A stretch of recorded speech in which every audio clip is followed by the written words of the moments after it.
केवल सुनकर वाह वाह करने वाले देखते रह गए, लक्ष्य तक नहीं पहुंच पाए।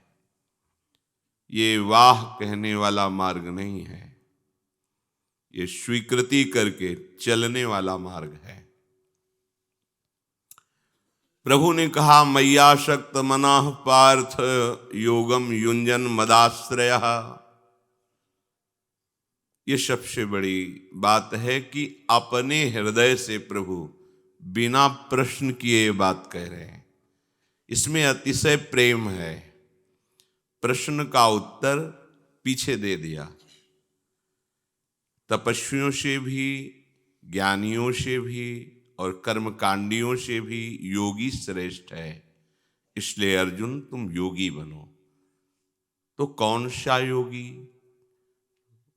श्री भगवान कहते हैं, जो मेरे में समर्पित चित्त वाला, अनन्य आश्रय लेकर श्रद्धा पूर्वक मेरा भजन करता है निरंतर, वो सर्वश्रेष्ठ योगी है मेरे मत में। प्रश्न का उत्तर हो गया। अब प्रभु अपनी तरफ से कृपा करके बोल रहे, मय्यासक्त मनः पार्थ। हे प्यारे अर्जुन, जो मेरे में आसक्त चित्त हो गया है, आसक्ति उसी से होती है जिससे अपनापन होता है। अपनापन जिससे होता है उसमें महत्व बुद्धि हो जाती है। जहां महत्व बुद्धि हुई वहीं मन आसक्त हो जाता है। मय्यासक्त मनः पार्थ, तुम्हारा मन मेरे में आसक्त हो जाए, मेरे आसक्त हो जाए, ये बड़ी बात है। प्रभु में आसक्ति, ये बिना भगवत प्रेमी महात्माओं के संग के ये स्थिति नहीं आती है। जब प्रभु कृपा करते हैं तो सत्संग देते हैं, और सत्संग से असत का त्याग होता है। असत के त्याग से सत में महत्व बुद्धि होती है। महत्व बुद्धि होने से मन निरंतरता बनाए हुए मनन करने लगता है। जहां मनन प्रारंभ हुआ फिर आसक्ति आ जाती है, वो मय्यासक्त मनः हो जाता है। योगम युञ्जन मदाश्रयः, ये योगम युञ्जन का भाव तभी समझ में आएगा जब मदाश्रय हो जाए। हमारा जन्म सिद्ध संबंध प्रभु से है, कोई लगाए जोरे का नहीं है, केवल माना हुआ संबंध नहीं है। हम प्रभु के ही अंश हैं। इसमें किसी भी तरह की कोई साधना करके अनुभूति करने की बात नहीं है, ये केवल स्वीकार करने की बात है। हम प्रभु के हैं, पहले भी थे, अब भी हैं, आगे भी रहेंगे। पर ये बात हमने माया के इस प्रभाव से विस्मृत कर दी, भूल गए। सारे उपदेशों का एक ही परिणाम होता है, अखंड स्मृति प्राप्त होना। नष्टो मोहा स्मृतिर लब्ध्वा त्वत्प्रसादान्मयाच्युतः।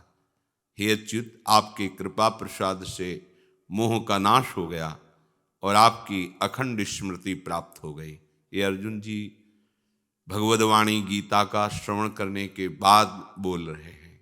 मोह का नाश हो गया, अखंड स्मृति प्राप्त हो गई आपके कृपा प्रसाद से, हे अच्युत।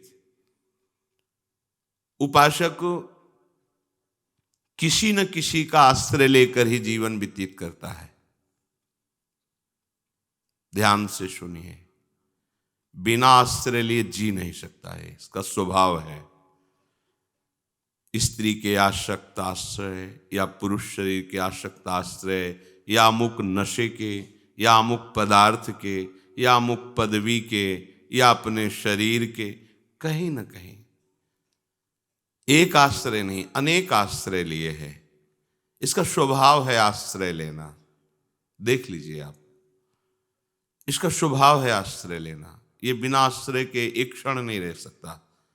जब उसको कोई आश्रय नजर नहीं आता है तो मृत्यु का आश्रय ले लेता है। मरना अच्छा है, मेरा कोई नहीं है। पर वो रास्ता नहीं जानता कि अन्य आश्रय का त्याग करके एक महाआश्रय, महाबल है, वो है श्री हरि। अगर इनका आश्रय ले ले तो अविनाशी का बच्चा अविनाशी पद में प्रतिष्ठित है, उसे ऐसा अनुभव हो जाए। किसी न किसी का आश्रय लेना जीव का स्वभाव है। ये बहुत धोखा है हमारे साथ। हम अपने शरीर का आश्रय ले लेते हैं, मन का आश्रय ले लेते हैं, बुद्धि का आश्रय ले लेते हैं, इंद्रियों का आश्रय। बाहर तो फैला हुआ है आश्रय, फैला हुआ है। मित्र का आश्रय, पति का आश्रय, पुत्र का आश्रय, धन का आश्रय, विद्या का आश्रय, क्या क्या। और हमें योगम युंजन मदाश्रय, केवल श्री भगवान का आश्रय लेना है। ये साधारण बात नहीं है, कहने में तो आ गया, लेकिन ये साधारण बात नहीं। फैल पर मन सिमटत नाही, इंद्रन लेनी जीत। इंद्रियों ने हमें अपने अधीन कर लिया और मन अन्य आश्रय में इतना फैल गया है। एक एक वृत्ति देखो, सब वृत्ति आश्रित है किसी न किसी विषय, किसी न किसी व्यक्ति, स्थान। हम इसके बिना नहीं जी सकते, हम इसके बिना नहीं जी सकते। हमारा अस्तित्व क्या रह गया? लोग इतनी मूढ़ता में हैं कि वो समझते हैं शास्त्र की पराधीनता, ईश्वर की पराधीनता, गुरु की पराधीनता या वयोवृद्ध सदगुरुदेव के समान जो संत जन ज्ञानी जन हैं, इनकी पराधीनता नहीं, स्वतंत्रता ठीक है। तो आप देखो किसको आप स्वतंत्रता कह रहे हैं? इंद्रिय तुम्हें परास्त किए हैं, इंद्रियों की पराधीनता तुम अपनी स्वतंत्रता मानते हो। मन भोगों में मनन करके संकल्प करके घूम रहा है, इसे तुम स्वाधीनता मानते हो। छोटे छोटे विषय तुम्हें परास्त किए हैं, तुम मृत्यु के अधीन, काल के अधीन, विषय के अधीन, शरीर के अधीन, मन के अधीन, इंद्रियों के अधीन। तुम कह रहे हो हमको स्वतंत्रता प्रिय है। सबको स्वतंत्रता प्रिय अच्छा लगता है, स्वतंत्र होना अच्छा लगता है, पर इनकी परतंत्रता से हटो तब जानोगे स्वतंत्रता किसे कहते हैं। इनकी परतंत्रता से हटने के लिए ईश्वर की अधीनता, ईश्वर स्वरूप सदगुरुदेव की अधीनता अत्यंत आवश्यक है। यदि आपने भगवत प्रेमी महात्माओं की, शास्त्र की अधीनता स्वीकार नहीं की तो माया की अधीनता को जान ही नहीं पाओगे, क्योंकि इसका स्वभाव है अधीन हो जाना। ये किसी न किसी विषय, व्यक्ति, वस्तु, स्थान में अधीन हो जाता है। आज सुबह ही हरिराम व्यास जी की वाणी में कि यदि गुरुदेव भगवान की अवहेलना करके मनमानी साधना आचरण किया जाए तो हृदय का दाग नहीं जाता, हृदय का दोष नष्ट नहीं होता, अहम पुष्ट होता रहता है। और जो केवल सदगुरुदेव की अधीनता स्वीकार कर लेता है तो उसको विशेष साधना नहीं करनी पड़ती। जैसे दीपक से दीपक जल जाता है तो पहले वाले दीपक में कोई कमी नहीं हुई और दूसरे वाला दीपक पहले वाले दीपक की तरह ही प्रकाशित हो जाएगा। ऐसे ही सदगुरुदेव अपने हृदय का बोध, हृदय का प्रेम अधीन शिष्य के हृदय में प्रकाशित कर देते हैं। अधीन, जहां बिल्कुल कोई भी मान अभिमान की गंध नहीं रह जाती, अपने को कठपुतली की तरह उनके हाथ में समर्पित कर देता है। जैसे चाहो हे नाथ वैसे नचाओ, बस माया का नाचना बंद। हरि गुरु की आधीनता माया की आधीनता से मुक्त करके स्वतंत्र तुम्हें कर देगी, परम स्वतंत्र कर देगी। अगर आपने हरि गुरु शास्त्र इनकी आधीनता स्वीकार नहीं की तो तुम कभी स्वतंत्र नहीं हो सकते। मनमानी आचरण स्वतंत्रता नहीं होती, यही पराधीनता है। मन जो चाहता है तुमसे करा लेता है और तुम अपने को स्वतंत्र मान रहे हो। श्री भगवान कह रहे हैं जीव का स्वभाव है किसी न किसी के अधीन हो जाना। ये किसी न किसी शब्द को हटाओ, मदाश्रया, भगवान कह रहे केवल मेरे आश्रित हो जाओ। ये जो अधीनता है वो अपने अंशी को खोज रहा है, प्यार को खोज रहा है। हमारा प्रीतम कहाँ है? जो हमारे अंदर चाह है वो खोजता है गलत जगह, विषयों में, व्यक्तियों में, पद प्रतिष्ठा में, धन में, विद्या में खोजता है। शायद मेरे हृदय की तृप्ति का ये स्थान हो, पर ये खोज बहुत समय से चल रही हो, अभी तक विश्राम नहीं मिला, मतलब हमारा रास्ता गलत है। हमें प्रभु के सन्मुख होना है और संसार की तरफ पीठ करना है। प्रभु के सन्मुख, अभी हम प्रभु की तरफ पीठ किए हुए हैं और संसार की तरफ खोज कर रहे हैं। अभी हम बाहर भटक रहे हैं। लौटो, अपने अंशी की तरफ लौटो। जब तक आपके लक्ष्य में आपके आराध्य देव नहीं होंगे, तब तक तुम चाह करके भी बिना संबंध जोड़े नहीं रह सकते। ध्यान से सुनो, जब तक तुम श्यामा श्याम से अपना संबंध जो है उसे स्वीकार नहीं करते और केवल उसी संबंध को स्वीकार नहीं करते, केवल वही संबंध, तब तक तुम्हें कहीं ना कहीं फंसना ही पड़ेगा। पक्का कहीं ना कहीं फंसना पड़ेगा। शरीर प्रकृति का अंश है और आप परमात्मा के अंश हैं। प्रकृति की किसी भी वस्तु, व्यक्ति, स्थान से आपकी तृप्ति कभी ना हुई है, ना हो रही है और ना होगी, क्योंकि आप परमात्मा के अंश हैं। तो आपको प्रभु से ही तृप्ति होगी। जहां हमारे अंशी मिले तो हृदय कह पड़ता है, अब कछु नाथ न चाही नहीं। नहीं स्वात्मारामम विषय मृग तृष्णाम भ्रमयति। आत्माराम पुरुष कभी विषय तृष्णा में, मृग तृष्णा में भ्रमित नहीं होता। आप शरीर को मैं माने हुए हैं तो प्रकृति से रचा हुआ शरीर प्रकृति की तरफ ही आपको घसीटेगा, प्रभु से विमुख कर देगा। बहुत सुंदर बात है, यही हो रहा है। फिर वो मानने लगता है ये कि मेरे शरीर की मनचाही भोग सामग्री मिले, यही भगवत आराधना का फल है, यही साधना का फल है। बस मेरे को जो चाहिए वो मिलता रहे, मेरे को, मेरी इंद्रियों को, मेरे मन को, मेरे शरीर को। भूल गया उसे क्या चाहिए।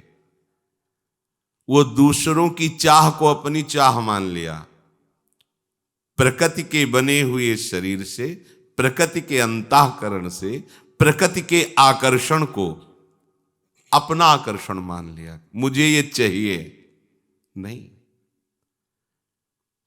सच्ची मानिए, यही फंसाव, यही जड़ चेतन की ग्रंथि है। अपने को प्रकृति का मान करके, अर्थात शरीर मान करके, और शरीर की आवश्यकताओं की पूर्ति को अपनी चाह मान करके हम पूरा का पूरा जन्म नष्ट कर देते हैं। अंदर से ही रहता है कि अगर मेरी चाही वस्तुएं मिलने लगे, चाहे भोग मिलने लगे, तो मैं निहाल हो जाऊंगा। आप विश्वास कीजिए, जो आप चाह रहे हैं वो किसी को सब कुछ प्राप्त है, लेकिन वो आपसे ज्यादा जल रहा है, क्योंकि उसकी और बड़ी चाह हो गई है। जिसको आप देखकर आकर्षित हो रहे हो, उसी वस्तु को भोगने वाला किसी और वस्तु की तरफ देख रहा है, क्योंकि वहां उसको तृप्ति ही नहीं मिली, क्योंकि है ही नहीं।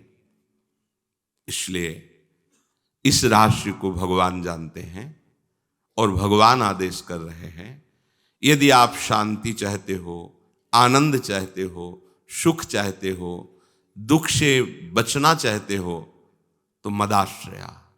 ये बड़े प्रेम की बात है। आप भगवान के आश्रित हो जाएंगे तो कुछ बढ़ थोड़ी जाएगा भगवान का, कि वो भगवान चाह करके कह रहे तुम मुझे प्रणाम करो, मेरा गुणगान करो। अरे उनका गुणगान तो वेद करते करते, भगवान शेष जी बड़े बड़े महापुरुष करते करते अभी तक अंत नहीं पाए हैं। वो अनंत हैं, वो तो हमारे कल्याण के लिए, हमारे आनंद के लिए बोल रहे हैं। आपको सर्वोपरि प्रभु की शरणागति स्वीकार करनी है। आश्रय, सहारा, अवलंबन एकमात्र केवल प्रभु का, विश्वास एकमात्र प्रभु का। प्रभु का नाम है असरण शरण, पहले अशरण हो। कोई तुम्हारा नहीं है रक्षा करने वाला, कोई तुम्हारी चाहत को पूर्ण कर सके ऐसा त्रिभुवन में न वस्तु है, न व्यक्ति है, न स्थान है, न पद प्रतिष्ठा है। पहले अशरण हो। हम लोग अशरण नहीं होते तो फिर शरण कैसे हो जाएंगे? श्री हरिराम व्यास जी कहते हैं, असरण शरण श्याम जू को बानो, अशरण शरण श्याम जू को बानो, बड़ो विरद पतितल को पावन, ये भक्त निहाथ बिकानो, असरन सरन श्याम जू को बानो। शुक नारद जाको यस गावत, शिव विरल चिउर गानो, हित ही को हित मानत नागर, गनत नरंक नरानो, अशरन शरण श्याम जू को बानो। दया सिंधु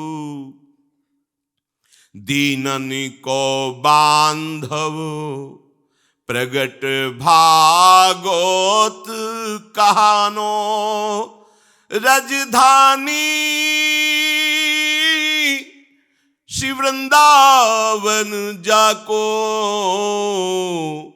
लोक चतुर्दश थानो, ऐसे ठाकुर को हो सेवक, कैसे और ही मानो, व्यास कलंक लगे तो जननी, जो न पितही पहचानो, असरन शरण श्याम जू को बानो। हरिराम व्यास जी कह रहे हैं, जो अशरण हो गया वो फिर प्रभु की शरण होता है। अशरण, कोई भरोसा नहीं, कोई सहारा नहीं, किसी पर विश्वास नहीं, पाए जान जगत में सब जन कपटी कुटिल कलयुगी टंचो, मणिगण पुंज ब्रजपति छाणत, हित हरिवंश कर गही कंचु। ये जगत का आश्रय कांच का आश्रय है, प्रभु का आश्रय मणिगण पुंज है, आनंद समुद्र है। पहले तो अशरण होना, हाथ तभी दोनों उठते हैं जब कुछ पकड़े नहीं रहते, कोई बल नहीं होता, तब ये जो मुद्रा है आत्मसमर्पण मुद्रा है। लोक में भी पता है, कोई भी जब ऐसे कर देता है तो इसका मतलब होता है अब ये पूर्ण रूप से असमर्थ हो गया है, तब ऐसे होता है। घुटने टेक कर ऐसे कर देने का मतलब है खत्म, अस्तित्व खत्म। अस्तित्व मिटाना भक्ति में यही साधना का फल है। तो देखो, हम आश्रय लिए हुए हैं बहुत जनों का, इसलिए हमारी शरणागति पूर्ण नहीं हो रही है। कोई आश्रय नहीं, अंदर से देखो, ये कोई आश्रय जो पकड़ो छोड़ो, ये आपने पकड़ा है, आपको छोड़ना पड़ेगा। ये सोचो कि कोई आशीर्वाद दे देगा तो छूट जाएगा, नहीं। आपने पकड़ा है, सत्संग से आपको बल मिलेगा, छोड़ना आपको होगा। जो किसी का भी आश्रय नहीं लेकर प्रभु की तरफ चल पड़ता है, प्रभु उसके हाथ में अपने को दे देते हैं, बिकानो, बिक जाते हैं। वो इतने महाप्रेमी हैं। बड़ो विरद, इनका बहुत बड़ा प्रण है ये, कि जो अन्य आश्रयों का त्याग कर इनकी शरण में आ जाता, चाहे जितना बड़ा पापी क्यों न हो, हिंसक हो, पातकी हो, शास्त्रद्रोही, कैसा भी अपराधी हो, भगवान का प्रण है कि उसे पावन कर देते हैं, उसे महात्मा बना देते हैं, और ऐसा उसके पीछे पीछे डोलने लगते हैं, ऐसा बना देते हैं। ये हमारे प्रभु का स्वभाव और प्रभाव है। जो जान गया उसको फिर और कुछ सुहाता नहीं। एक बार श्री स्वामी अखंडानंद जी ने पूज्य श्री भाई जी से कहा, बड़ी प्रसन्न मुद्रा में भाई जी विराजमान थे, कहा, भाई जी आप कोई अपने मन की एक बात कह दो। भाई जी थोड़ी देर चुप रहे और कहा, उमा राम स्वभाव जेहि जाना, ताहि भजन तजी भावना। और बस आंसू चलने लगे। भगवान शिव उमा से कह रहे हैं कि हे उमा, जिसने भगवान श्री हरि का स्वभाव जान लिया वो भजन किए बिना रह ही नहीं सकता। उमा राम स्वभाव जेहि जाना, ताहि भजन तज भावना। बड़ो विरद पतितन को पावन, भक्तन हाथ बिकानो। ओह आश्चर्य की बात है। अनंत शक्तियों का स्वामी भक्तों के हाथ में बिक जाता है। बिका हुआ जैसा चाहे वैसा करवावे। तो भक्त तभी हुआ जब कोई चाह नहीं रह गई, तभी हरि बिक गए। इतना बड़ा बल होता है भक्तों का। जिनका यश परमहंस शिरोमणि श्री सुखदेव जी, भक्ति के आचार्य देवर्षि नारद जी, वैष्णवाचार्य भगवान शंकर और जगत को रचने वाले भगवान ब्रह्मा जी, ये सब जिनके प्रभाव को अपने हृदय में धारण करते हैं और महिमा का गान करते हुए थकते नहीं हैं, आज तक अंत नहीं पाया, वो हमारे प्रभु भक्तों के हाथ बिक जाते हैं। प्रभु हित को ही मानते हैं।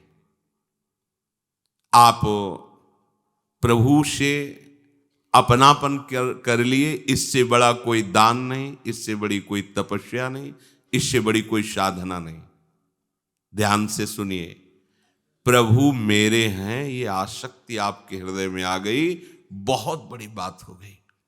प्रभु अपना तन, अपना जीवन, अपने सगे संबंधी, अपना माना हुआ ऐश्वर्य, संपत्ति, मान, प्रतिष्ठा, ये सब धूल के समान। प्रभु केवल हमारे धन, प्रभु हमारी इज्जत, प्रभु हमारे जीवन, प्रभु हमारा सर्वस्व। ये बात जिसके हृदय में आ गई, प्रभु बिक जाते हैं। बहुत बड़े बड़े तपस्वी हुए हैं, बड़ी कठोर साधना करने वाले महापुरुष हुए हैं। पढ़ा है उनके चरित्रों को। महाभारत में बहुत से ऐसे अरे जटाओं में घोंसला बन गया है, चिड़ियां आकर के अंडे बच्चे जटाओं में दे रही, हाथ उठाए खड़े हैं ऐसे मूर्ति की तरह। पर कहीं उनके जीवन में नहीं पाया गया कि प्रभु बिक गए इनके हाथ, ऐसा नहीं पाया गया। ये तो केवल भक्तों के जीवन में देखा जाता है। हित ही को हित मानत, नागर गनत रंक ना रानो। ये राजा है या भिखारी है, ये पवित्र है कि अपवित्र है, पापी है कि पुण्यात्मा है, विद्वान है कि मूर्ख है, ये सब भगवान नहीं देखते। बस जिसने ये मान लिया कि प्रभु मेरे, अंदर से अंदर की बात है, यही सब साधना का फल है। अगर ये ठसक आ गई, जिसे अपने लोग प्राय कहते रहते हैं, हमारे माई श्यामाजू को राज, ये बहुत बड़ी बात है, छोटी बात नहीं है। जबान की बात नहीं कह रहे, हृदय की बात कह रहे हैं। अभी हृदय में तो काम का राज्य, क्रोध का राज्य, लोभ का, मोह का, ये सब राज्य है। हम जबान से कहते हैं हमारे माई श्यामाजू को राज, और जिस समय ये बात गले से हृदय में पहुंच गई, निहाल हो जाओगे। इतनी बात ये आपको प्यारे जू का साक्षात्कार करवा देगी। बस ये बात अंदर बैठ जाए, हमारे माई श्यामाजू को राज, तो आपको दिखाई देगा कि श्यामाजू और श्री लालजू कैसे आपको दुलार कर रहे हैं। ये आपको अनुभव में आने लगेगा। ये हृदय में आ जाए बस बात, ये हृदय की बात है। हृदय में तो बहुत कूड़ा करकट जमा है। प्रारंभ कर दिया है वाणी से कि हमारे माई श्यामाजू को राज, तो अभी अनुभव नहीं होगा। अच्छा है, अनुभव नहीं होगा। अनुभव गए जब बात हृदय में पहुंचेगी कि हमारे माई श्यामाजू को राज अंदर।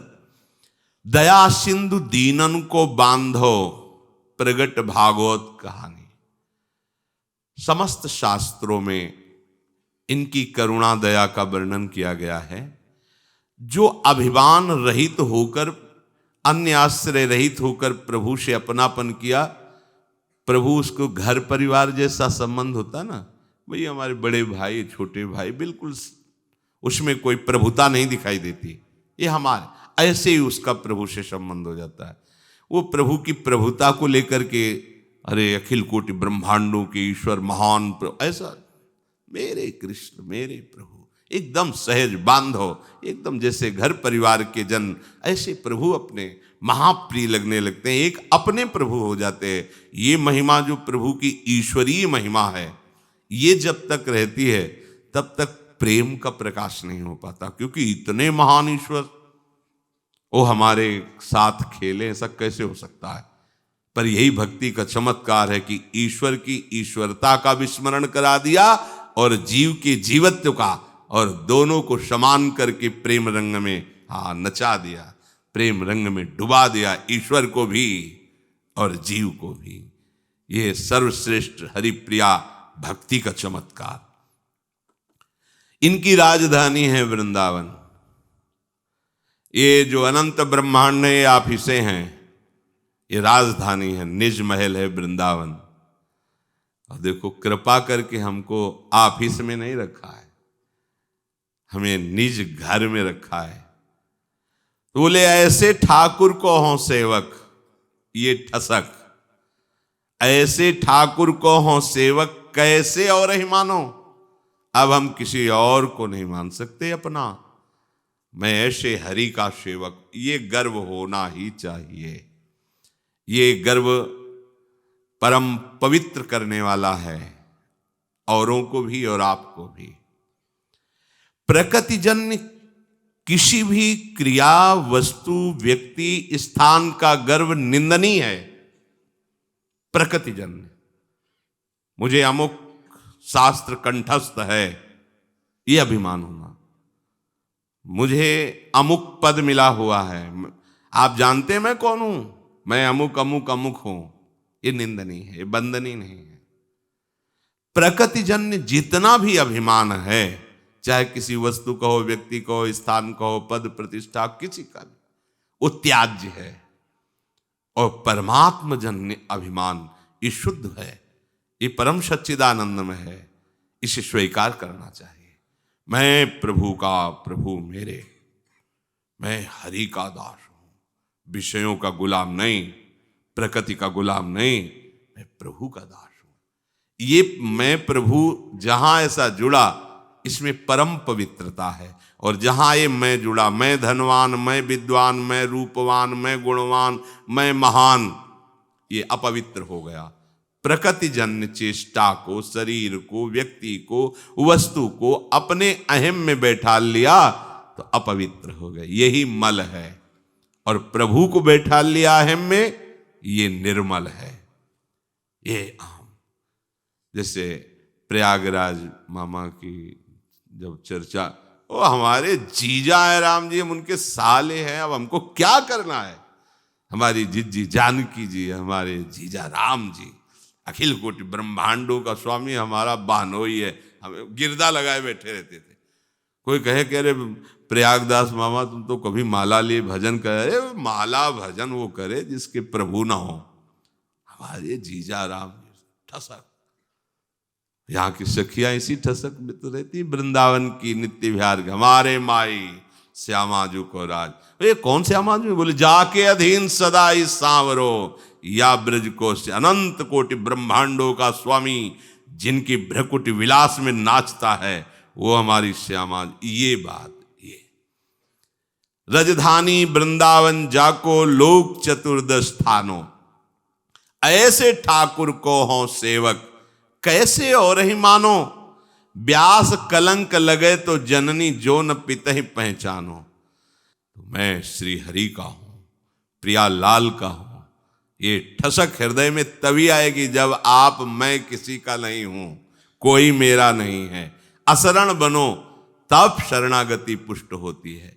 तो प्रभु कह रहे कि जो केवल मेरा आश भरोस विश्वास सहारा, महापुरुषों ने कहा जाकी है उपासना ताही की वासना, ताही को नाम रूप लीला गुण गाइए।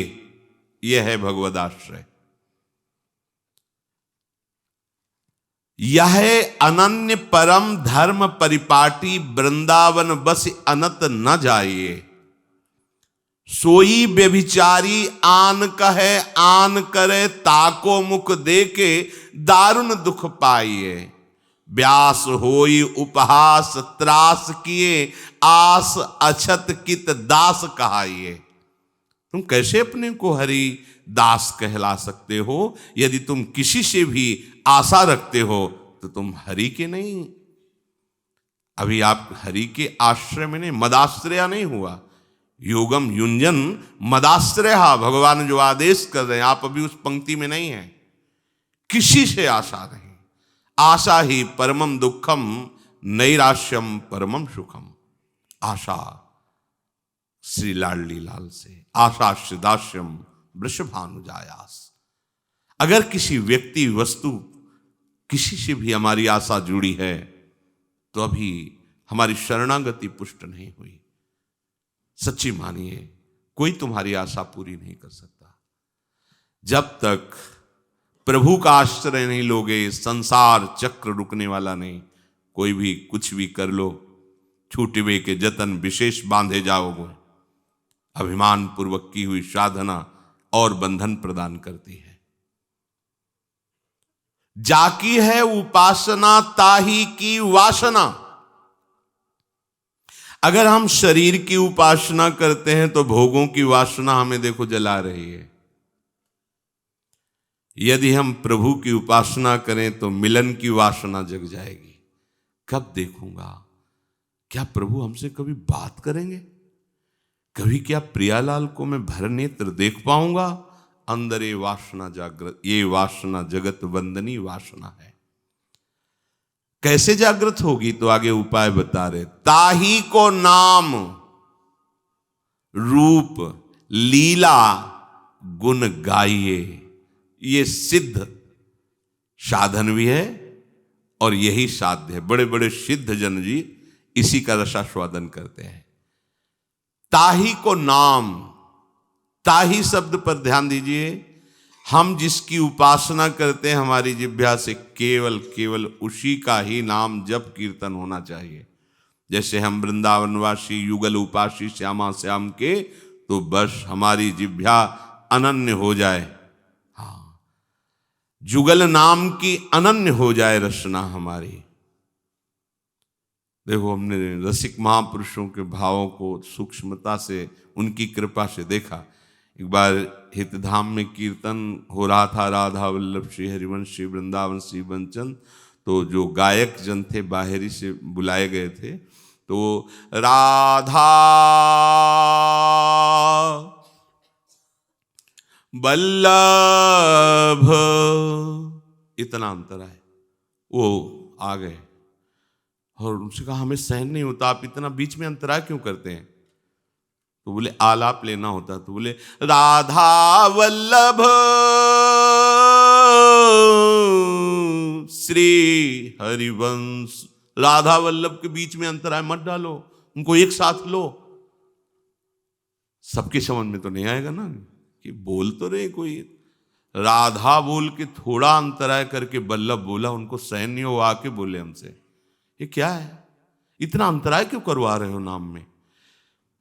सूक्ष्मता पर एकांत में चिंतन करने पर तब पता चलो हो कितनी प्रीति है प्रियालाल में, सहचरी भाव की कितनी ठसक है कि नाम के बीच का अंतराय इनको सहन नहीं हो रहा। रूप के अंतराय की तो बात जाने दो ना, राधा वल्लभ के बीच में इतना अंतराय उनको सहन नहीं हुआ। आके शिकायत कर रहे हैं आप इतना सह कैसे रहे यार? तो उनसे कहा तो उनका आलाप लेना पड़ता है। तो उन्होंने राधा वल्लभ एक साथ बोलकर आलाप लो ना। राधा बोल करके आलाप ले रहे हो, फिर रुक जा रहे हो, फिर वल्लभ बोल रहे आप, ये सबकी समझ में नहीं आएगा। उनका कितना हृदय आसक्ति से युक्त हो चुका है कि इतना दूर नाम क्यों कर दिया। प्रिया और प्रीतम के बीच में अंतराय, ये सहचरी भाव है। प्रगट में अंतराय नाम का नहीं सह पा रहे, तो सोचो मानसिक सेवा में, लीला में अंतराय कैसे सह पाएंगे ऐसे महापुरुष। ताही को नाम रूप लीला गुण गाए, ये निष्ठा पकड़ो। आप वृंदावन में आकर के प्रिया प्रीतम के चरणारविंद की शरणागति लिए हैं, ये आपकी बात नहीं है। आपको प्रिया प्रीतम ने पसंद किया है। अब आप अपनी पसंद को सुहा कीजिए, आप अपनी पसंद को जला डालिए, प्रिया प्रीतम की पसंद को स्वीकार कीजिए। कितना अंतराय है उपासना में कि आप श्यामा श्याम के चरणों में जुड़कर इधर उधर भटक रहे हैं और बातें सुन रहे हैं, निंदा स्तुति कर रहे हैं, निंदा स्तुति सुन, इसी में समय बर्बाद करना है क्या? अरे चुपचाप अपने आराध्य देव के नाम को पकड़ो, उनके चरणों का आश्रय लो और उनके लीला में प्रवेश करो। आए हो, प्रभु ही तो लाए ना आपको। अगर आपने चयन किया है, आपको यह अहंकार है, तो आपकी सामर्थ्य नहीं थी कि आप यहां तक आ सकें, पक्की बात। अगर आप ये बात स्वीकार करते हैं कि प्रियालाल ने स्वयं हमें स्वीकार किया है, तो फिर आपका संशय कैसा? जहां आपको जोड़ दिया जिस नाम रूप में, आसक्त हो जाओ। हरिराम व्यास जी कह रहे हैं, यही है अनन्य परम धर्म परिपाटी, ये है अनन्य मार्ग। अगर आप श्रीधाम वृंदावन का आश्रय, श्री प्रिया प्रीतम का आश्रय, उनका नाम, उनका रूप, उनकी लीला, उनके गुण के अलावा कुछ स्वीकार करते हैं, सोई व्यभिचारी आनक है। वो व्यभिचारी भक्ति में वो व्यभिचार है। अव्यभिचारिणी भक्ति भगवान को ऐसे अधीन कर लेती है जैसे पतिव्रता अपने पति को। हमारे आराध्य देव के नाम की ऐसी ठसक होनी चाहिए। सामने वाला अपने आराध्य देव का नाम ले रहा है, तो हम अपने आराध्य देव का नाम ले रहे हैं। हम अपने ही आराध्य देव की जय बोलेंगे। हमारे ही आराध्य देव सब रूपों में हैं, पक्का पता है, पर हमें गुरु जी ने जो नाम दिया बस उसी की जय बोलेंगे। उनके अनंत नामों में ये सब नाम हैं, पर जो गुरु मुख से मिला हुआ आराध्य देव का रूप, उनका नाम, उनकी उपासना, उसकी अनन्य निष्ठा, ये अनन्य धर्म है। यह है अनन्य परम धर्म परिपाटी। इस मार्ग में हमें चलना है। सोई बेविचारी आन कहे, आन करे ताको मुख देखे दारुण दुख पाइए। वो व्यभिचारी है जो अपने आराध्य के देव की सेवा और किसी की बात करे और कोई उपासना करे, बोले ऐसे का मुख देखना भी दुखद हो जाएगा। क्या दुखद हो जाएगा? उपासना में बाधा पड़ जाएगी, उपासना में बाधा पड़ जाएगी। हमें उन्हीं से मिलना है, उन्हीं से बात करनी है। जो इष्ट मिले और मन मिले, मिले भजन रस रीति। रसिक मंडली में या तन को नीके ढंग लगाओ, दंपति यश गाओ, हर्षाओ हित सो रीझ रिझाओ। बात समझो। हरिराम व्यास जी कह रहे, व्यास होई उपहास, चाहे जो कुछ कर लो, यदि रसिक अनन्यों की परिपाटी मार्ग में नहीं चले तो उपहास ही होगा। हृदय का दाग नहीं जाएगा, अहंकार नहीं मिटेगा, चाहे कुछ भी करके देख लो, उपहास ही होगा। जैसे सेवक जी कह रहे, गुरु सेवा तज करे जबान, याय अधर्म याय सभान कान नरस कर में। अगर गुरु आज्ञा का उल्लंघन करके मनमानी आचरण कर रहे हो, तो चाहे जितनी बड़ी साधना का अनुष्ठान कर लो, वो अधर्म ही होगा। वो रसिकों की सभा में तुम्हें बैठने को नहीं मिलेगा। यह अधर्म यह सभान कान नरस कर में रहे। व्यास होई उपहास, और उपहास के बाद क्या मिलेगा? त्रास किए, आपको दुख मिलेगा। सुख के लिए जो आप साधन कर रहे हो नहीं प्राप्त हो पाएगा। वो हरि गुरु की अधीनता से प्राप्त होता है। हरि गुरु चरण सेवानुसर हो। आस अछत कित दास कहा, ये किसी और से आस कर रहे हो और आप कहते हो हम श्यामा श्याम के दास हैं। कैसे तुम दास हो? यहां जब तक आप रसिक अनन्यों के मार्ग में नहीं चलोगे, तब तक आप रस को कैसे अनुभव कर पाएंगे? तो हम जाने तो कि रसिक अनन्य किसे कहते हैं। तो बोले तेई रसिक अनन्य जानिए, जिनको विषय विकार न, हर्षों रति तेई साधु मानिए। जो किसी भी तरह से संसार के किसी भी भोग में सुख का कहीं भी अनुभव नहीं कर रहे, एकमात्र सुख हा हरि रा राधा, हरि अर्थात प्रिया प्रीतम, जो प्रिया प्रीतम के नाम में सुख मान रहे, प्रिया प्रीतम के रूप में सुख, प्रिया प्रीतम की लीला गायन श्रवण में और प्रिया प्रीतम की सेवा में, बस इतना जीवन, इतने में फुर्सत नहीं है। बोले वही रसिक अनन्य है, श्यामा श्याम के नाम रूप गुण लीला धाम के सिवा दूरे सृष्टि आदि वार्ता, तेई रसिक अनन्य जानिए।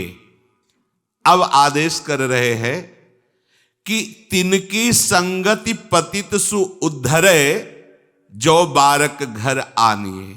यदि ऐसे रसिक संतों की संगति प्राप्त हो जाए, परमानंद की प्राप्ति, प्रेम की प्राप्ति निश्चित है। बारक, एक बार यदि हृदय में इनकी बात आप स्वीकार कर लीजिए, एक बार हृदय को इनके चरणों में समर्पित करके आज्ञा में ले आइए, तो बोले चाहे जितने पतित हो तुम रसिक बन जाओगे। तिनकी संगति पतित सु उद्धरे, जो बारक, बारक एक बार उनको हृदय रूपी घर में आप लाइए तो तिनके चरणोदक सो अपने नख सिख गातिन सानवे। ऐसे रसिक संत महापुरुषों का चरणोदक पान करे, माथे पे धारण करे। तिनकी पावन जूठन जेवत तबही हरि ही आनिए। ऐसे रसिक महापुरुषों का उच्छिष्ट पाने से इतना हृदय द्रवित हो जाता है कि हरि उस हृदय में खेलने लगते हैं। तिनके बचन श्रवण सुनिति छिन मन संदेह भानिवे। कह रहे हैं कि ऐसे रसिक महापुरुषों के जब हम वचन सुनते हैं, उपदेश सुनते हैं, तो कोई संशय नहीं रह जाता, सारे संशय मिट जाते हैं। तिनकी जीवन धनि वृंदावन, जीवत मरत बखानिए। ऐसे रसिक महापुरुषों का जीवन वृंदावन और मरण भी वृंदावन। तो ऐसे रसिक महापुरुषों का आश्रय लेने वाले का भी जीवन वृंदावन बन जाता है और विश्राम भूमि भी वृंदावन बन जाती है। व्यास राधिका रवन भवन बिनु, तेई क्यों पहचानिए। जब तक वृंदावन से परिचय नहीं हुआ तो रसिकों से परिचय नहीं होगा, और रसिकों से परिचय नहीं हुआ तो वृंदावन की चिदानंद रूप का परिचय नहीं होगा। नैन छत दिशत नहीं, यह माया कर रूप। तो श्री भगवान कह रहे हैं संसार का कहीं किसी भी तरह का सहारा, भरोसा, आश्रय, आशा आपके हृदय में ना रह जाए। धन संपत्ति, वैभव, विद्या, बुद्धि, योग्यता, कुटुंब, इनका जो तुम आश्रय लिए हुए हो, ये सब नाशवान है, मिटने वाला है, परिवर्तनशील है, सदा नहीं रह सकता, और ये तुम्हारी मांग पूरी नहीं कर सकते। कौन?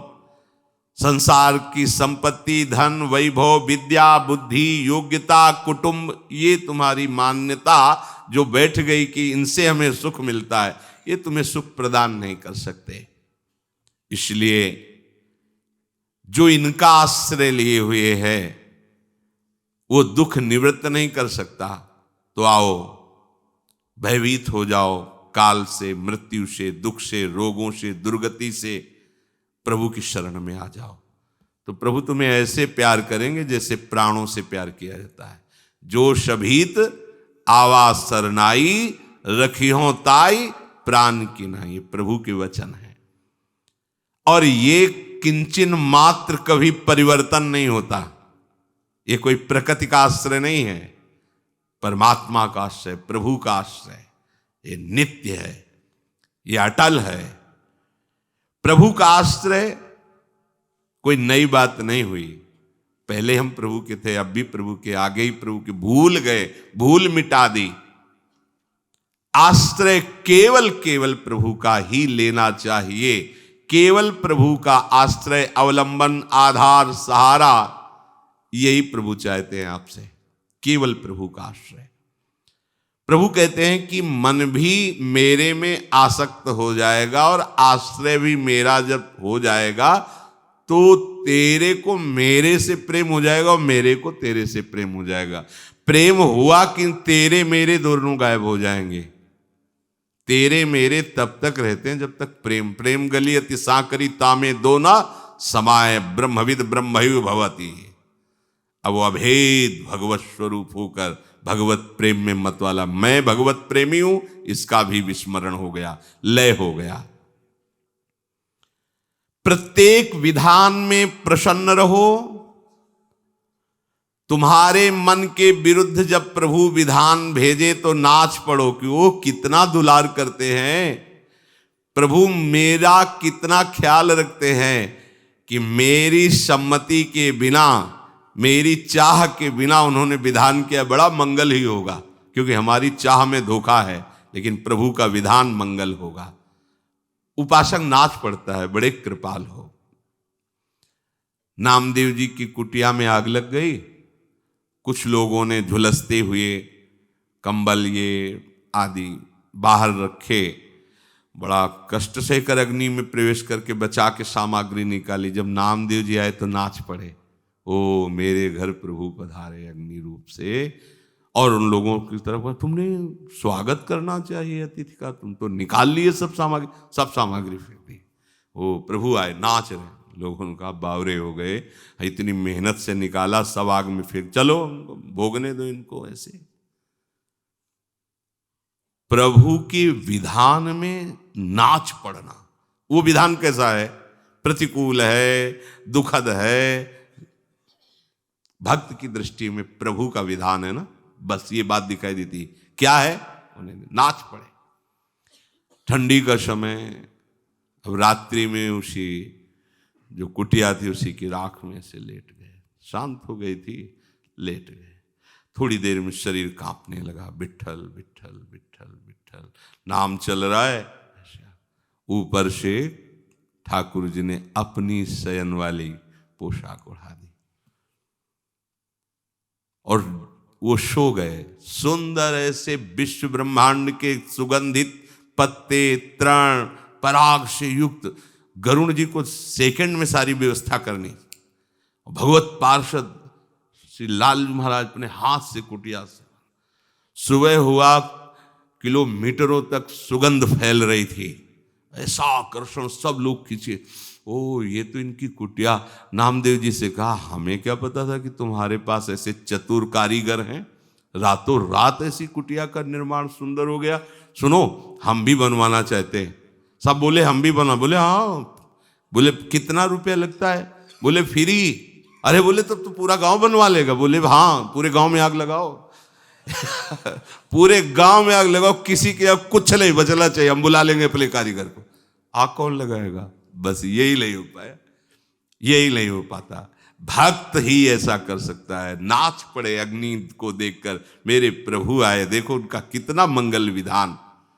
क्योंकि उनको पता है मेरे प्रभु मुझे प्यार करते हैं, कोई है विधान ऐसा।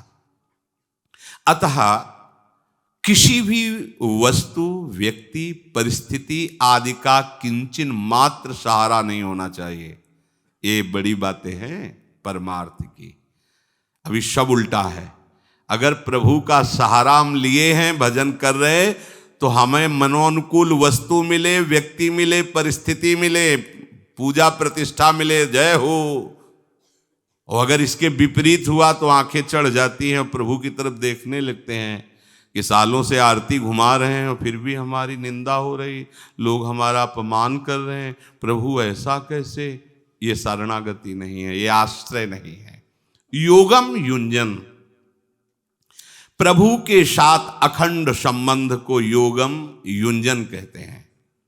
पहले बताया मदाश्रया, मेरे आश्रित हो जाओ, तो तुम्हारा जो अखंड संबंध है वो जागृत हो जाएगा। है उस संबंध को जो स्वीकार कर लेता है, उसकी पहचान ये होती कि वो सिद्धि असिद्धि में समान रहता है। ये बड़े काम की बात है, इस पर ध्यान दीजिए। वो पूर्णता अपूर्णता में, सिद्धि असिद्धि में वो समान रहता है, क्योंकि उसको परम लाभ संबंध से है, साधना की सिद्धि असिद्धि से नहीं। अभी झूम पड़ोगे, ये बात अगर हृदय में पहुंच जाए, कान में तो पहुंच गई है, पर हृदय जलेगा जब तक ये हृदय में नहीं जाएगी। ये बात हृदय में पहुंच जाए। हमारा संबंध श्यामा श्याम से है, इसमें कभी घाटा नहीं पड़ता है, और अंतिम संबंध ही काम आता है। दुर्गति या सदगति संबंध से होती है। संसार का संबंध, रिश्ते नातेदारों का संबंध स्वीकार किया तो अंतिम समय कर लो साधन, लेकिन अंतिम समय वही फाइनल में तुम्हारे सामने होगा जहां संबंध होगा। साधन भजन बहुत बढ़िया कर रहे थे भरत जी, संबंध स्वीकार कर लिया हिरण से, सब संबंधों का त्याग किया, हिरण से संबंध स्वीकार किया, तो अगला जन्म हिरण का हुआ। संबंध, इस तुरंत इसी के बाद शब्द लिखा है कि जो इस संबंध को स्वीकार कर लेता है वो सिद्धि असिद्धि में सम रहता है, क्योंकि हमको इससे लेना देना रहेगा। तभी अभिमान नहीं होता, तभी दृढ़ भरोसा रहता है, क्योंकि उसको भरोसा साधना का नहीं है। साधन ठीक सिद्ध तो बढ़िया, नहीं पूर्ण तो बढ़िया, तो काम कैसे बनेगा? श्यामा श्याम से श्यामा श्याम, वो उनकी कृपा की बाट जो होता है, और जो कृपा की बाट जो होता रहता है उसे कोई परास्त कर सके, ऐसा कैसे हो सकता है? ऐसा नहीं हो सकता। जैसे सिंह सिंहनी के बीच में बैठे हुए उसके शावक को कोई पीड़ा नहीं पहुंचा सकता, ऐसे श्यामा श्याम के आश्रित को कोई पीड़ा नहीं पहुंचा सकता। अहंकार है, इसीलिए विकार अभी हमें रौंदते हैं, नहीं तो जिस दिन हम पूर्ण समर्पित हो जाएंगे, हो गया खेल। हमारा खेल इनसे है, साधना से नहीं है। हम कुछ नहीं कर पाएंगे। हे नाथ, नाथ अनाथन हित समर्थ मोहन से, ये अंदर की बात है, बाहर की बात नहीं। बाहर तो तुमको आज से ऐसे रहना जी, अंदर की बात है। आप जैसे रखो, जैसे चलाओ, साधन की सिद्धि असिद्धि में समान, ये वही कर सकता है जो आश्रित है। अगर थोड़ा भी अहंकार है तो थोड़ा सा सफलता मिलने पर आप छाती फुला लेंगे, और थोड़ी सी असफलता हो तो आप मुंह हिलगा लेंगे। लेकिन जो श्यामा श्याम का संबंधी है वही सफलता असफलता में समान रहेगा, क्योंकि उसको पता है हमें इससे कुछ चाहिए नहीं। ये सफल हो तो बढ़िया है, ना सफल हो तो बढ़िया, तो चाहिए क्या? वो चाहिए, वो उन्हीं से चाहिए। बने तो रघुबर ते बने, ये गा लेते हैं लेकिन इसे पाते नहीं हैं। अगर पा लें तो अभी झूम पड़े हम, ये भागवतिक शब्द हैं, अभी झूम पड़ेंगे, क्योंकि ये उधर से होना है ना, तो उधर ताकते रहेंगे। बाट जो होता रहता है उपासक कृपा की, वो सिद्धि असिद्धि में सम रहता हुआ उपासक भगवन नाम जप ध्यान कीर्तन भगवत लीला गुणगान रूप चिंतन, ये स्वाभाविक उसका होने लगता है, क्योंकि वो भगवत आश्रित है ना।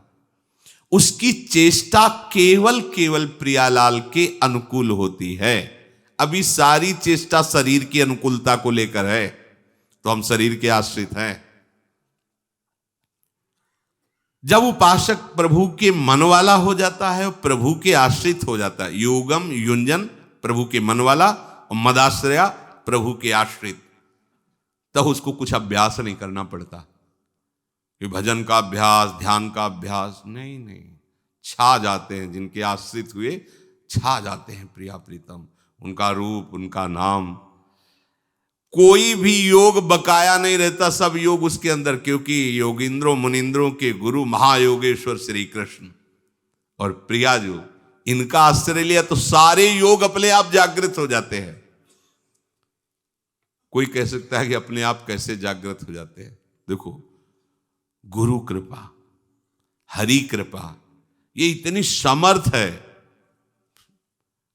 भगवान शंकराचार्य जी की सेवा में रहते थे एक संत भगवान, लंगोटी धोना कपड़ा धोना स्नान करने के बाद उन्हीं की शरीर सेवा में, तो स्नान करके आद्य गुरु आए विराजमान हुए, तो मुख्य जो परम विद्वान उपनिषदों के तत्व के रहस्य को जानने वाले शिष्य जन थे, उन्होंने किसी गूढ़ अध्यात्म का प्रश्न किया, तो उनका वो त्रोटकाचार्य जी शायद उनका नाम था, उनका वो त्रोटक जी आ जाए, फिर वो तो बोले प्रभु उनके सामने क्या वर्णन, मतलब पढ़े लिखे बिल्कुल नहीं थे, तो उनका उनके सामने वर्णन करना क्या मतलब, क्यों, तो पढ़े लिखे नहीं है, उपनिषद का न ज्ञान है न तत्व का ज्ञान है, और वैसे ही केवल शरीर सेवा में आपकी रहते। कभी हमने देखा नहीं शास्त्र स्वाध्याय करते। उनको नजर में आया गुरु के शरीर की सेवा करना एक साधारण बात है, ऐसी बात नहीं। तो मुस्कुरा दिए भगवान शंकराचार्य की तुम्हें बहुत ज्ञान का अभिमान है। जब वो लंगोटी वस्त्र आदि प्रक्षालन करके धो के फैला के आए तो उनका त्रुटक, हाँ जो जी बोले इस सूत्र की व्याख्या करके इनको बता दो। संस्कृत, वही आचार्य पदवी पर विराज, संस्कृत से एकदम सब आश्चर्यचकित, गुरु कृपा ही केवलम। उपमन्यु जी का चरित्र आता है, सदगुरुदेव के पास गए, उन्होंने कहा कि हमारे यहाँ तो सेवा प्रधान है, तो कुछ वर्ष आप सेवा करो, फिर आपको शास्त्र स्वाध्याय करना बताएंगे। जी जैसी आ गया तो गाय चराओ, तो ये गौशाला है, जंगल में ले जाके इनको चराओ। और ऐसा नहीं था कि शाम के वापस हो जाए, महीनों जंगलों में ही ऐसे। जब आए तो खूब हष्ट पुष्ट, तुम हष्ट पुष्ट कैसे हो? उनका गुरुदेव गाय का दूध पी लेते हैं। ये गाय हमारी है, हमारी आज्ञा के बिना तुमने कैसे ले लिया? गलती पड़ी, हाँ चलो फिर जाओ। फिर आए हष्ट पुष्ट, कैसे? माधुकरी मांग लाता हूं, तो बिना गुरु को समर्पित करे भिक्षान्न पाना दोष है।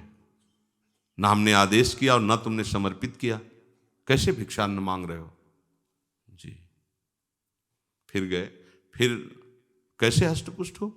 तो बोले प्रभु जो बछड़ा फेन गिराते हैं उनको चाट। अब शास्त्रों गाएं तो बोले हमारे बछड़े बड़े कृपालु हैं, वो ऐसा, तो तुम्हारा ये पीने की भावना उनके उदर को खाली रखना है, अर्थात वो बड़े कृपालु, तुम्हें देखकर छोड़ दे, आज से फेन भी नहीं खाना।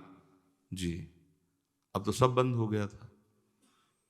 तो उनको पता नहीं था अकौड़े के पत्ते चबा लिए, तो आंखें अंधी हो गई, नेत्र की ज्योति चली गई, और एक अंधे कुएं में गिर गए। जब वहां गिरे तो उन्होंने अंदर से पुकारा, अब पुकारा गुरुदेव। नहीं, आशय यह था गुरुदेव का कि कुछ भी करने के पहले हमारा स्मरण, हमारी अनुमति आवश्यक है। अब पुकारा गुरुदेव, उनको विचलता हुई। गुरुदेव उपमन्यु संकट में है, कहाँ है? शिष्य सहित गए, वो अंदर से ही गुरुदेव ऐसे पुकार, अच्छा नजदीक गए, उन्होंने सुनो हम तुम्हें मंत्र बोल रहे हैं, इस मंत्र का उच्चारण तुम करो अपनी जिह्वा से। इसी समय जो देवताओं के वैद्य हैं अश्विनी कुमार, वो तुरंत आ जाएंगे, बोलो मंत्र। जी गुरुदेव ने मंत्र बोला, अश्विनी कुमार आ गए। उन्होंने एक पुए की रचना की आयुर्वेद के अनुसार, और कहा इसे पाओ, तुरंत अंतर और बाहर दोनों दृष्टि खुल जाएगी, ये नेत्र भी खुल जाएंगे और हृदय के भी नेत्र खुल जाएंगे, पाओ। तो उनका नहीं, अभी तक गलती होती रही। गुरुदेव को समर्पित करो और वो आदेश करें तो हम पा सकते। अब आया सिद्धांत। तो उन्होंने कहा नहीं, तुम्हारे गुरुदेव के ही मंत्र से मैं जागृत हुआ हूं, उन्हीं का आदेश। बोले नहीं, पहले गुरुदेव। गुरुदेव प्रसन्न हो गए, यही चाह रहे थे। उन्होंने जो ही पुआ खाया, गुरुदेव के आदेश हुए, नेत्र अंदर के नेत्र प्रकाशित हुए, बाहर आए और कहा गुरुदेव सबसे बड़ी बात मिल गई कि बिना गुरु आज्ञा की एक वृत्ति भी नहीं उठनी चाहिए, जाओ चारों वेद तुम्हारे हृदय में प्रकाशित हो। तो उन्हें व्याकरण पढ़ना नहीं पड़ा, बालका बालको बालका संपूर्ण वेद स्फुरित गुरु कृपा। तो गुरु हरि ही तो है ना, तो हरि कृपा से कौन सा योग नहीं तुम्हारे अंदर जागृत हो जाएगा? वो तो महायोग योगेश्वर श्री कृष्ण है। जो भगवद आश्रित हो गया, जिसका मन प्रभु के चरणों में समर्पित हो गया, सारे योग जागृत हो जाते हैं। असंशयम समग्रम माम, प्रभु कह रहे हैं जो मेरे आश्रित हो गया, मेरे मन वाला हो गया,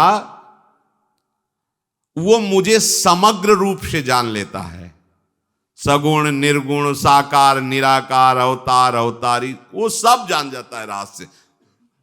अभी एक दिन एकांतिक में एक ने प्रश्न किया था कि वो हमारे पूज्य जन जो है वो कहते हैं कि मूर्ति पूजा की निंदा करते हैं, साकार भगवान की निंदा करते हैं, उनके नाम रूप की निंदा करते हैं, और वो कहते हैं भगवान तो निराकार है। तो आपका क्या इसमें राय है? तो हमने तो ज़्यादा हम पढ़े लिखे नहीं, तो हम कहा ना उनकी साकार में स्थिति ना निराकार में स्थिति, अगर आप हमसे पूछते तो उनकी बेकार स्थिति है। भैया किसी एक पक्ष को जान लोगे तो वही सर्वत्र विराजमान है। हम भगवान को छोड़े, पहले अपनी तरफ आवे। हमारा स्वरूप निराकार है, ये हमारा स्वरूप थोड़ी आकार। हमारा क्या स्वरूप है? जो हम मान लेते हैं वही हमारा स्वरूप है। हिरन माना हिरन बन गए, सुअर माना सुअर बन गए, मनुष्य माना मनुष्य बन गए। जो हम चिंतन करते हैं वही हम अपने स्वरूप को देखते हैं। वस्तुतः हमारा स्वरूप ये सब नहीं है। कोई रूप नहीं है हमारा, कोई रूप नहीं। जो हमारा मैं है वो कोई रूप नहीं है, वो अरूप है। हम जिस रूप का आरोप करते हैं, भावना करते हैं, वही हमारा रूप हो जाता है। पुरंजन स्त्री का चिंतन किया तो अगले जन्म स्त्री, पहले पुरुष था फिर स्त्री बन गया। स्वरूप में तो कोई अंतर नहीं हुआ ना। तुम जैसी भावना करते जा रहे हो वैसा आप बदलते जा रहे हो। भावना बदल रही, न कि आप बदल रहे हो। आपकी भावना बदली तो आपने अपने को स्त्री रूप में देखा, आप स्त्री मान लिए। पुरुष रूप में देखा, पुरुष मान लिए, पर आप न स्त्री है न पुरुष है। आपका जो स्वरूप है वो न सूक्ष्मदर्शी से देखा जा सकता है। कांच के शीशे में बंद कर दो, और जब वो आपका स्वरूप अंतर ध्यान होगा तो ऐसा नहीं दिखाई देगा कि ये जा रहा है, निकल गया। ये जो जिससे कहें कि शीशा चटक जाएगा, नहीं, वो कोई प्राकृतिक वस्तु थोड़ी है कि शीशा भेदेगा तो चटक जाएगा। वो शीशे की भी आत्मा है, वो शीशा भी जो है उसी की आत्मा है, वो लीन हो जाएगा। उसका कोई रूप नहीं। अगर वायु निकलेगी तो चटक जाएगा, पर वो वायु नहीं है। वो नहीं नहीं नहीं, वो है। वो सबसे परे है, वो सब में भरे है, सब में भरे है, वो सबसे परे है। ये पहली वही समझ सकता है जो समग्र रूप को जान गया है।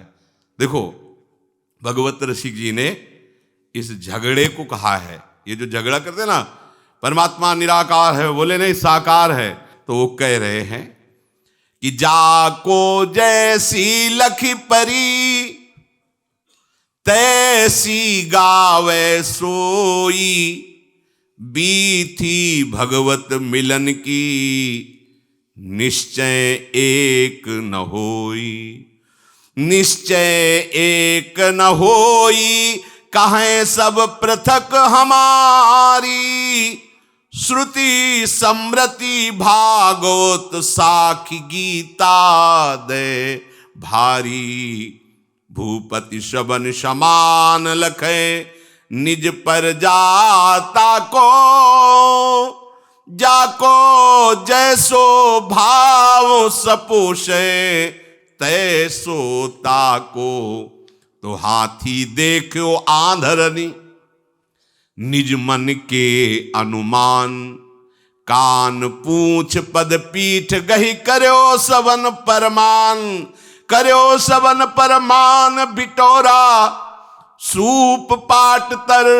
झगरे संत महंत निगम आगम पुराणवर। भगवत रसिक अनन्य दृष्टिवर की जय साथी। जिन देखो गुण रूप अंग ही में हरिहाथी। भगवत रसिक जी कह रहे, श्री हरि के पहुंचने का जिसने जैसा भाव किया वैसा ही मेरे हरि ने उसे अनुभव कराया। गोस्वामी जी लिख रहे, जाकी रही भावना जैसी। प्रभु मूर्ति देखी तिन तैसी। पर निंदा करने का अधिकार तुम्हें कहां से मिल गया? अगर तुम निराकार के उपासक हो तो पहली बात तो समझ लो कि उपासना साकार की होती है। उपासन जो अपने आराध्य देव के समीप रहता है। निराकार एक भाव है, उपासना नहीं। उसकी आरती पूजा, गीत गाना, नाचना, प्रणाम, नमस्कार, ये सब नहीं है। वो अंतर्यामी तत्व सर्वत्र विराजमान है, अनुभव और मोक्ष। लेकिन ये अनुभव कहां से होता है? साकार से। साकार के बिना निराकार का अनुभव नहीं हो सकता। कोई कहे कैसे? जैसे उस मार्ग से आए हैं, उसी मार्ग से आए, इसलिए भगवत कृपा से उसका भी परिचय है जितना प्रभु ने कराया। प्रणो ओम आ ओ मा, ये क्या बना? आकार बना ना। किसको भज रहे हो? कोई भी निराकार उपासक इसके बिना आगे नहीं बढ़ता। ओम सन्यास का आखिरी मंत्र है। ओम, क्या आया सामने? आया ना? ये क्या है? आकार है ना? कहां से मिला? आकाश से? ब्रह्मानंद स्वरूप गुरुदेव भगवान से निराकार होके? नहीं, वो तो साकार है, बैठे हुए। उनके प्रणति हुए, उनकी शरण में हुए तो उन्होंने हमको, जिनकी शरण में हुए कौन था? साकार। जिनके चरण पकड़े, निराकार के पकड़े क्या? साकार। जिनको माला पहनाई, निराकार की कि साकार? कोई भी उपासना बताओ जिसमें गुरु के चरणों का आश्रय न लिया गया हो, तो गुरु निराकार थे क्या? साकार थे। बोले तो निराकार बोले क्या? शब्द है साकार बोले। स्वीकार किया तो किसको स्वीकार किया? साकार को। फिर कहां पहुंचे? उसको अनुभव में जान गए। जब जाना तो कोई और नहीं था, मैं ही था। ये निराकार उपासना की बात बता रहा हूं। जब जाना तो कोई और नहीं था, वो मैं ही था। और मैं था खत्म, अब मैं बचा। अब मैं वही ब्रह्म स्वरूप है। और वो कहां है? वो सर्वम। तो निंदा किसकी? मूर्खता की। विरोध किसका? अज्ञान का। इसीलिए न साकार की उपासना न निराकार की, वो बेकार की उपासना है। जो किसी की भी निंदा करता है, किसी को भी अपमानित करता है, किसी का भी विरोध करता है कि मूर्ति पूजा है, भगवान नाम, ये सब सनकादि जैसे ब्रह्म ज्ञानी हरि शरणम। और ये ब्रह्म ज्ञान बिनु नारी नर करे न दूसरी बात, कौड़ी लागी लोभ बस करें विप्र गुरघात। ये हैं ब्रह्म ज्ञानी। भगवान बचावे ऐसे उपदेश से। भगवान शंकर ही समस्त ज्ञान के समुद्र, चाहे जो जहां ज्ञान की बात आएगी वो शिव ही बोल रहे, और शिव चरणामृत धारण किए हरि हरि रटते रहते हैं। वाह आज के ज्ञानी! हमने जितने भी परमहंस महापुरुषों को देखा, ओम नमो नारायणाय, हे नारायण प्रणव स्वरूप में आपको नमस्कार करता हूं। जहां आपस में मिले हरि ओम तत्सत, हरि जो ओम स्वरूप है वही तत् है, वही सत है। क्या ज्ञान प्राप्त हो रहा है! भगवान के रूप की निंदा, उपासना की निंदा, नाम की निंदा, भगवान बचावे, इनको कौन सी दुर्गति होगी। पक्की बात। ऐसा नहीं कि हम वैष्णव हैं तो इतना ही भगवान महादेव जी के चेला रहे हैं, ज्ञान मार्ग में भी रहे हैं, तो हम बिल्कुल रुद्र कृपा रही है, ऐसा नहीं रहा है कि मतलब जीवन। तो हमें उनकी कृपा से वो गली भी पता है। ये सबसे बढ़िया बात रही है कि दोनों गली घुमा के भगवान ने इधर लगाए, आओ दाहिने आओ या बाएं आओ, जिधर आओ उधर की दांव पेच महादेव जी की कृपा। कोई भी उपासना किसी की भी निंदा करने का अधिकार नहीं बताती। वही जल जब गाढ़ रूप हो गया तो आकार धारण कर लिया, बर्फ, बर्फ के रेसे रेसे में जल ही है। ऐसे ही भगवान साकार हो या निराकार हो, फिर वेद की बात गलत हो जाएगी। एकोहम बहुश्यामा, चाहे एक निराकार मान ले, चाहे साकार मान ले, चाहे निराकार साकार दोनों मान ले, वही है, उसके सिवा कोई है। सर्वम खलमिदम ब्रह्म ने नास्ति किंचन। कहां तेरा ज्ञान गया? जो किसी की भी निंदा करता है वो ज्ञानी हो ही नहीं सकता, वो अज्ञानी है। ज्ञानी तो देखता है विद्या विनय संपन्ने ब्राह्मणे गविहस्तनि स्वनिच सुपाके चा पंडिता समदर्शिनाय भगवत वाणी। इससे बड़ा कौन गुरु होगा? इससे बड़ा कौन गुरु हो सकता है जो ये गीता सूत्र दे रही है? मेरी समझ में नहीं आता। भगवत रसिक जी कह रहे हैं कि ये सब अंधे हैं, खुली बात समझो, ये ऐसे महापुरुषों की बात है, सबको अंगूठे में रखे सुरपति नरपति लोकपति जिनके भावे घास। संभाल के बोले वो जिसको लोक व्यवहार संभालना हो और जिसको प्रभु को संभालना हो वो प्रभु संभालते हैं। जो बुलवाते हैं वो बोला जाता है, जो पवाते हैं वो पाया जाता है, जो दिखवाते हैं वो देखा जाता है। बोले अंधों की नगरी है जहां झगड़ा शुरू है। ये क्या है? बोले अंधरों की बात है। कैसे? बोले हाथी देखो आंधरन निज मन के अनुमान। 5-6 अंधे खड़े थे तो उन्होंने कहा भैया एक सामने क्या? बोले हाथी है। बोले कैसा है, जरा अपना अपना अनुभव करके बताओ। तो एक ने कान में हाथ ऐसे लगाया, बोले सूप जैसा हाथी। और दूसरा पकड़े थे जांग, अरे बोले खंभे जैसा हाथी है। तो तीसरे ने पीठ पे, अरे बोले तो बिटौरा जैसा है। सब अपने अपने अनुभव बता रहे हैं। आंख वाला देख के हंस रहा है, वो लड़ रहे हैं। बोले सूप जैसा हाथी, बोले नहीं खंभे। बोले तुम खंभा जैसा कैसे कह सकते हो? थप्पड़ चल रहे हैं। बोले किन के? बोले अंधरों के। सीख भाषा समझो। परमात्मा कैसा? बोले ये तो कोई दृष्टि वाला देख के बता सकता है, तुम तो अंधे हो।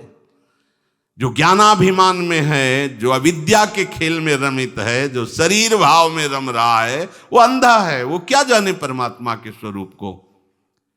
जो नेत्र वाला है वो देख रहा है कि तुम जो बोल रहे हो वो हाथी का एक अंग है, वो जो बोल रहा है वो भी हाथी का एक अंग है, वो बोल रहा है वो भी हाथी का अंग है, लेकिन संपूर्ण हाथी को तुम नहीं जानते हो।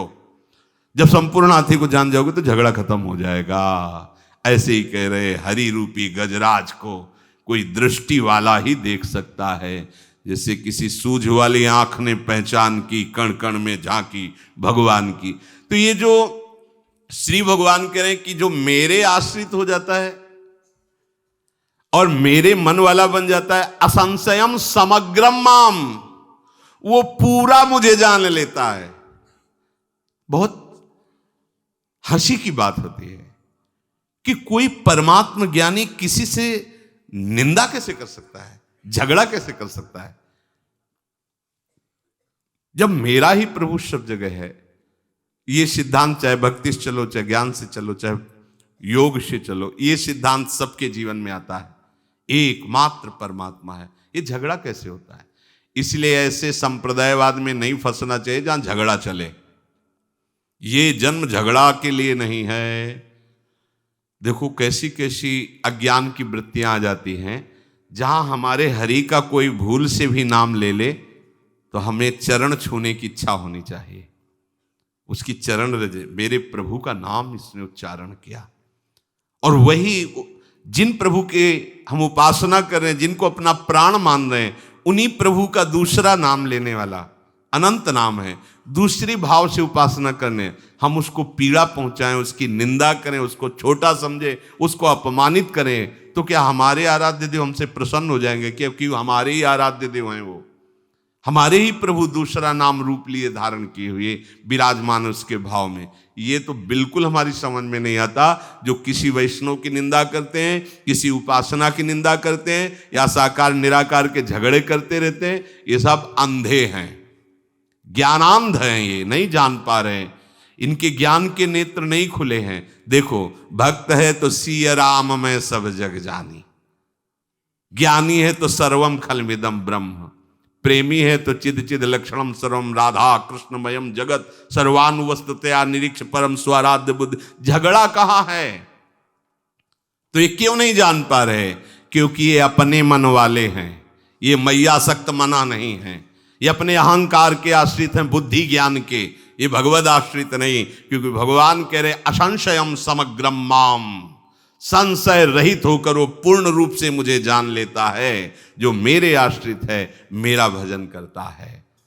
हमारे प्रीतम, इनका नाम, इसीलिए हम कई बार सत्संग में कहा है कि जहां नाम की महिमा, रूप की महिमा, धाम की महिमा, लीला की महिमा, सेवा की महिमा ना गाई जाए और ठुकरा दिया जाए, इसका निषेध किया जाए, तो चाहे वो ब्रह्मा जी बोल रहे हो, हमें प्रणाम करके चल देना चाहिए। कभी एक शब्द उनके नहीं सुनने चाहिए। जहां नाम की निंदा हो रही हो, भगवान नाम की, धाम की, भगवत सेवा उपासना की, बिल्कुल बात समझ लीजिए, ये बड़ा ही अमंगल बात होगी। कोई भी आज तक बिना भगवद आराधना किए ज्ञानी नहीं बना, शुद्ध ज्ञानी मिला। जितने भी शास्त्रों में पढ़े वो सब भगवत प्रेमी महात्मा पाए गए। सुखदेव जी, जनक जी, ये ज्ञानियों की गणना में बात करें, शनकादि जी, भगवान शंकर जी और भी बड़े बड़े महात्मा, ये सब ज्ञान समुद्र, लेकिन सब भगवत आराधना में तन्मय हैं। और आजकल हम ऐसे ज्ञानी होते हैं कि भगवान की निंदा करते हैं, भगवान के नाम की निंदा करते हैं, उनकी लीला की निंदा करते हैं, उनके उपासना की निंदा करते हैं। पता नहीं कौन किसका इनको ज्ञान हो गया है, इनको कौन सा ज्ञान हो गया है कि ये भगवान सर्वलोक महेश्वर जगत गुरु जिनकी वाणी के अनुसार हमें ज्ञान होता है, चाहे वो उपनिषद हो चाहे वेद हो, ये भगवत वाणी ही तो है। जिनकी वाणी है उस वाणी के सहारे उनकी तुम निंदा कर रहे हो, जिन्होंने वाणी प्रकट की है। कैसा ज्ञान है तुम्हारा?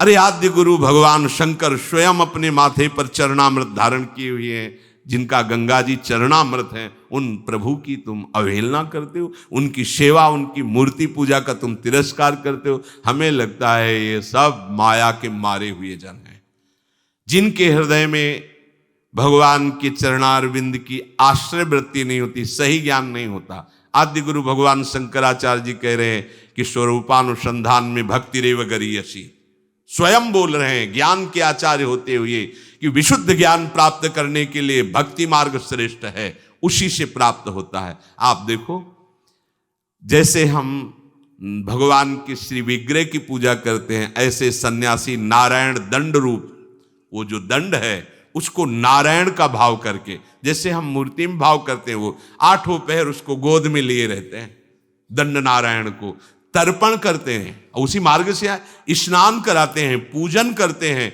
मंत्र अनुष्ठान करते हैं, प्राणों से भी अधिक प्यार उस दंड नारायण को करते हैं। आराधना हो रही है, गुरुदेव को भगवान का रूप मान के आराधना करते हैं, तब विशुद्ध ज्ञान प्राप्त होता है। आजकल हम पता नहीं कैसे ज्ञानी हो रहे कि भगवान की नाम की निंदा करते हैं, भगवान के रूप की निंदा करते हैं।